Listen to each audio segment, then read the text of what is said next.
Result आया, मैंने देखा और मैं सिर्फ रो रहा था। अगले 15-20 मिनट तक रो रहा था।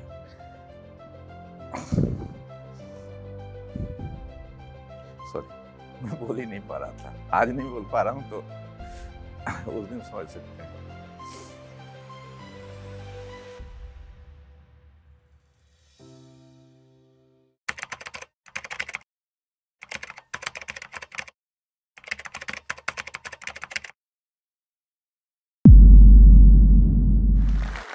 नमस्कार, मैं संजय कुमार यादव 67th बीपीएससी में 96 रैंक के साथ बिहार शिक्षा सेवा में चयनित। इससे पहले मेरी जर्नी शुरू होती है 1997 से एक सैनिक के रूप में। मैं भारतीय सेना के तोपखाना विभाग में एक सिपाही के रूप में ज्वाइन किया था। उसके बाद मैंने वहाँ 16 साल सेवा दी और तत्पश्चात मैं 2013 में रिटायर हुआ एक हवलदार के रूप में। मुझे सिविल सेवा की तैयारी का जो इरादा था वो लगभग 2003 के आसपास हुआ था, जब मैं सेना में सर्विस करते हुए एक लाइब्रेरी कोर्स में गया था। वहाँ से मेरे मन में ये जिज्ञासा जगी कि मैं सिविल सेवा कर सकता हूँ। तब मैं सिर्फ इंटर पास था। उसके बाद मैंने कोरेस्पोंडेंस पत्राचार पाठ्यक्रम से ग्रेजुएशन किया और पोस्ट ग्रेजुएशन भी किया। 2013 में रिटायरमेंट के बाद मैंने मेरा पहला अटेम्प्ट 56 टू 59 दिया था। 56-59 में मेरा पीटी, मेंस और इंटरव्यू तक का सफ़र रहा, लेकिन मैं आखिरी रूप से सिलेक्ट नहीं हो पाया। तत्पश्चात मैंने बैंकिंग सेक्टर को ज्वाइन कर लिया, क्योंकि परिवार की जिम्मेदारियां भी थी और उम्र के हिसाब से आर्थिक जो ऑब्लिगेशन था उसको पूरा करना था। मैं अपनी तैयारी को सिविल सेवा के प्रति जारी रखा। 2017 में मैंने यूपीएससी पीटी और मेंस दिया था। मेरा मेंस क्लियर नहीं हुआ। उसके बाद मैंने 60, 62 और 63rd में मेरा पीटी क्लियर नहीं हुआ बीपीएससी में। 64th में मैंने मेंस दिया था, लेकिन मेरा फाइनल नहीं हुआ, मेंस क्लियर नहीं हुआ। 65th, 66 दोनों मेरा पीटी क्लियर नहीं हुआ। 67th में मैं सेलेक्टेड हूँ। 68 में भी मैंने मेंस दिया था। 69th मेरा पीटी क्लियर नहीं हुआ। तो मैं ये बताना चाहता हूँ कि मेरे साथ कुछ मजबूरियाँ रही। इसका मतलब ये नहीं है कि आपको तैयारी करने में इतना लंबा समय लग जाता है। मेरे साथ मजबूरियाँ रहीं, परिवार है, उम्र काफ़ी है और बैंकिंग में नौकरी कर रहा था। मेरे नियरेस्ट बॉस कौन है, वहाँ एनवायरनमेंट क्या है, बैंकिंग का माहौल क्या है, ये सब चैलेंजेस रहे, जिसकी वजह से मैं पूरा फोकस नहीं कर पाया। अगर आप सही तरीके से फोकस करेंगे तो 1 से 2 अटेम्प्ट सीरियस कैंडिडेट के लिए बेहतर है रिजल्ट देने के लिए। 2013 में रिटायरमेंट के बाद सबसे पहले मैंने फोकस तो सिविल सर्विस को ही किया था, बट आप लोगों को मैं बता चुका कि मैं उसमें सफल नहीं हो पाया।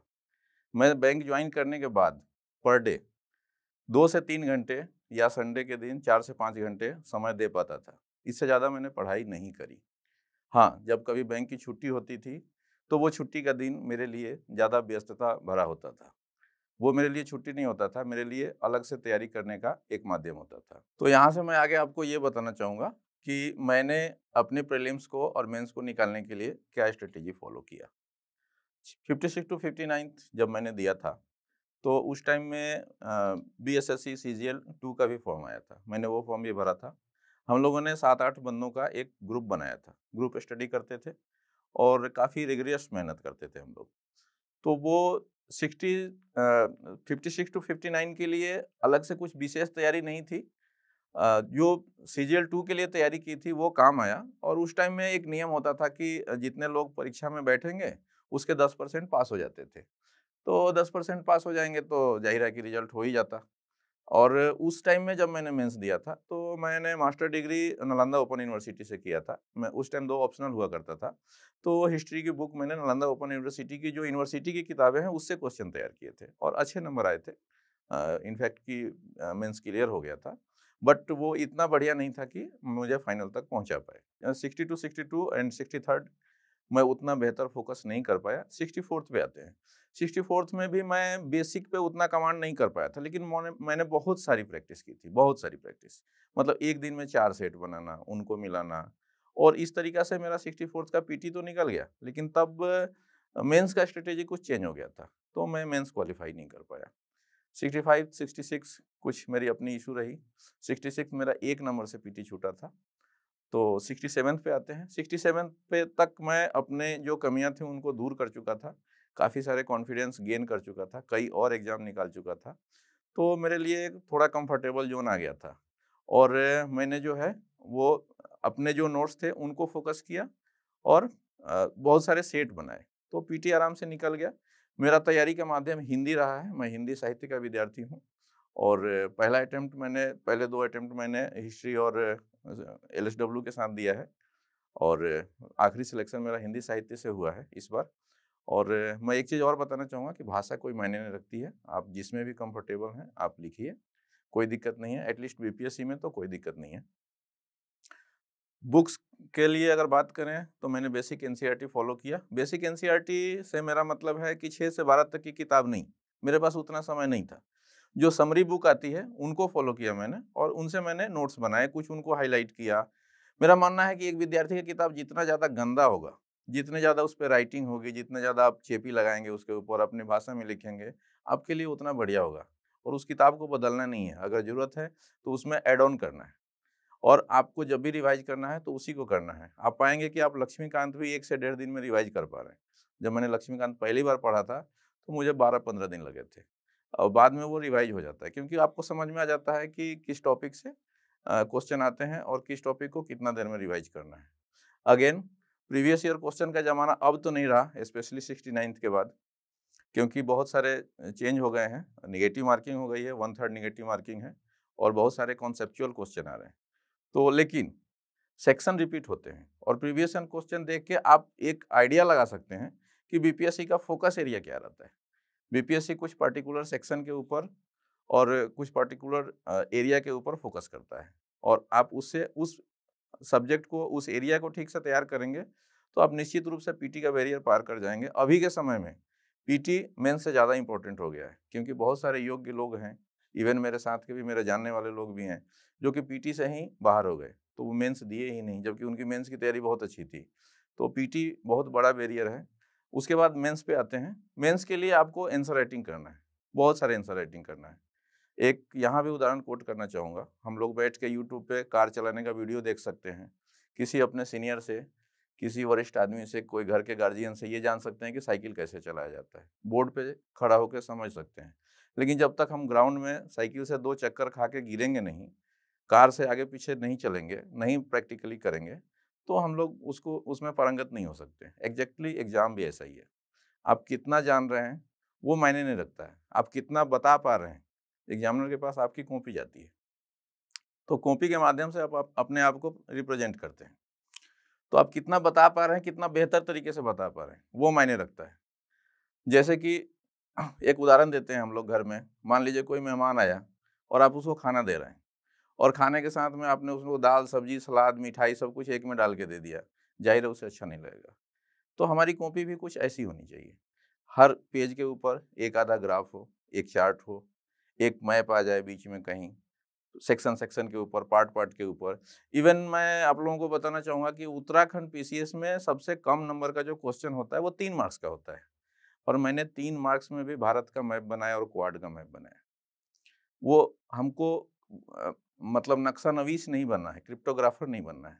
हमको जस्ट एक बेसिक मैप बना के ये समझा देना है कि हम क्या कहना चाह रहे हैं या एटलीस्ट एग्जामिनर को पता चल जाए कि इस बच्चे को पता है कि ये क्या कहना चाह रहा है या ये घटना कहाँ पे हुई है। उसी टाइप से चार्ट है, उसी टाइप से डायग्राम है, उसको यूज़ कर सकते हैं। एक जो सबसे ज़रूरी चीज़ होता है बीपीएससी में, वो है आपका डीआई। 56 से 59 में मेरा सिलेक्शन नहीं होने का सबसे बड़ा कारण डीआई और दूसरा सबसे बड़ा कारण मेरा over confidence. As a officer bank में मैं सिलेक्ट था, तो मुझे लगता था डीआई तो मैं बना के ही आया हूँ, मुझे तो पता ही है, तो मैं तो एग्ज़ाम में ही जाके कर लूँगा। लेकिन वैसा होता नहीं है। मैंने बहुत सारे मेरे मित्र इंजीनियर हैं, उनको भी देखा है, डीआई की वजह से वो भी या तो सेलेक्ट नहीं हो पाए या अगर सेलेक्ट भी हुए हैं, तो बहुत नीचे रैंक में आए हैं। तो उसको थोड़ा ज़्यादा वेटेज देना है, 72 नंबर का डीआई है और 67 में मुझे 72 में 68 नंबर मिले हैं। एक स्टेप कम हो गया था तो उसके 4 नंबर कटे हैं। आजकल स्टेप मार्किंग होती है और बहुत फेयर है। तो इस तरह से मेरी जर्नी रही है और 67th का मेंस मेरा 503 नंबर के साथ में क्लियर हुआ। कट ऑफ 453 गया था आई थिंक, जहाँ तक मैं रिमाइंड कर पा रहा हूँ। तो 503 के साथ क्लियर हुआ और इंटरव्यू में मुझे 81 नंबर मिले। भगत सर का बोर्ड था और यहाँ से इंटरव्यू के ऊपर थोड़ा बात करते हैं इंटरव्यू में बच्चे बहुत नर्वस रहते हैं कि क्या पढ़ें, कैसे पढ़ें, कहाँ से क्वेश्चन आएगा। बी वेरी फ्रैंकली, कहाँ से क्वेश्चन आएगा किसी को नहीं पता है। आपको भी नहीं पता है और बहुत मामलों में इंटरव्यू बोर्ड को भी नहीं पता है। हाँ, ये होता है कि आप इंटरव्यू देते समय, इंटरव्यू बोर्ड के साथ इंटरैक्ट करते समय अपने इंटरव्यू को मोड़ के अपनी दिशा में ले जाएँ। आपका जो कम्फर्ट ज़ोन है उधर ले जाएँ। आप कुछ ऐसा बोलें कि इंटरव्यू बोर्ड उधर मुखातिब हो जाए। जैसे कि अगर कोई आपके बारे में पूछे, हालाँकि बीपीएससी में अभी नाम और जिला वगैरह नहीं पूछा जाता है, लेकिन फिर भी बोले कि आप बिना नाम बताए, बिना उपनाम बताए अपने आप को इंट्रोड्यूस कीजिए, तो आप इंट्रोड्यूस करते हुए, जैसे मैं शादीशुदा हूँ, तो सब कुछ बताने के बाद में वो बोल सकता हूँ, सर मेरी शादी हो चुकी है।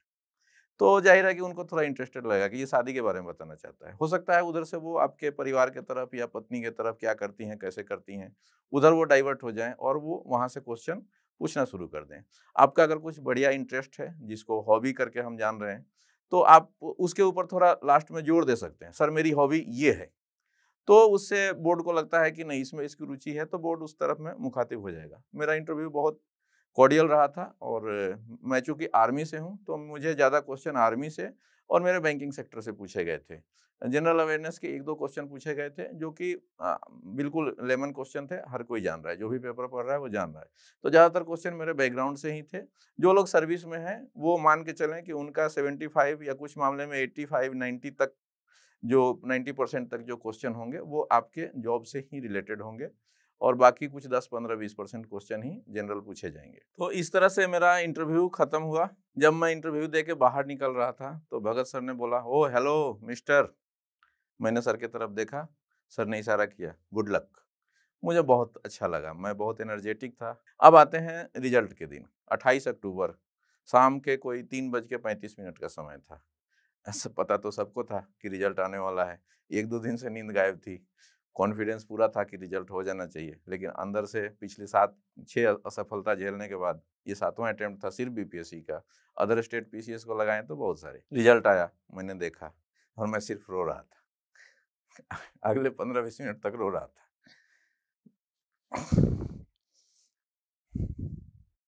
सॉरी।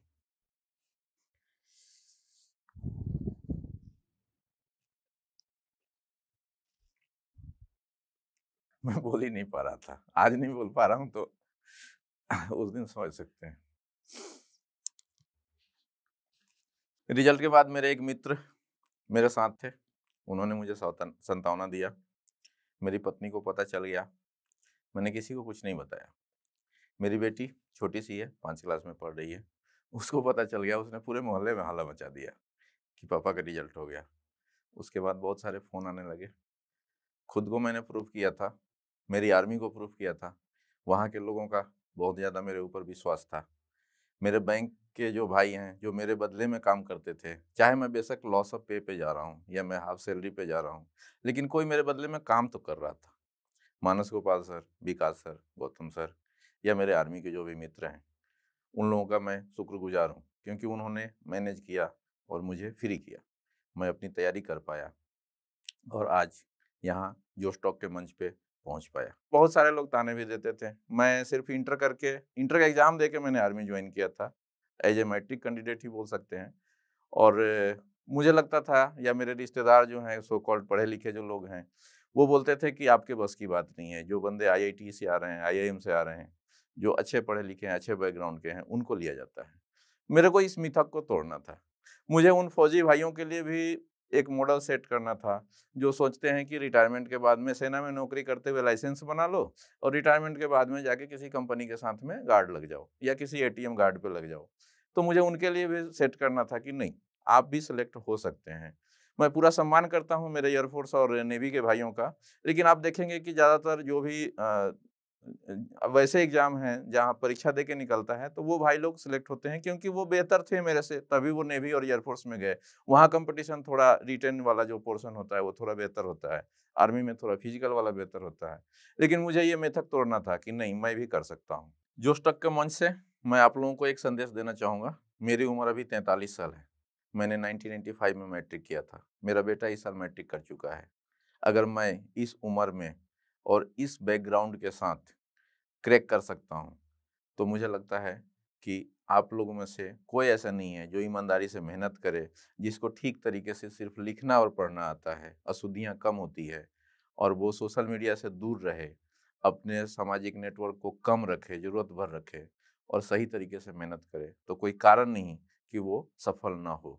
इवन अभी 67वीं बैच में हम लोग ट्रेनिंग कर रहे हैं, मेरी अब एज नहीं है, 43 साल में भी मैं आर्मी का जो एज रिलैक्सेशन मिलता है उसको लेके सेलेक्ट हुआ हूँ।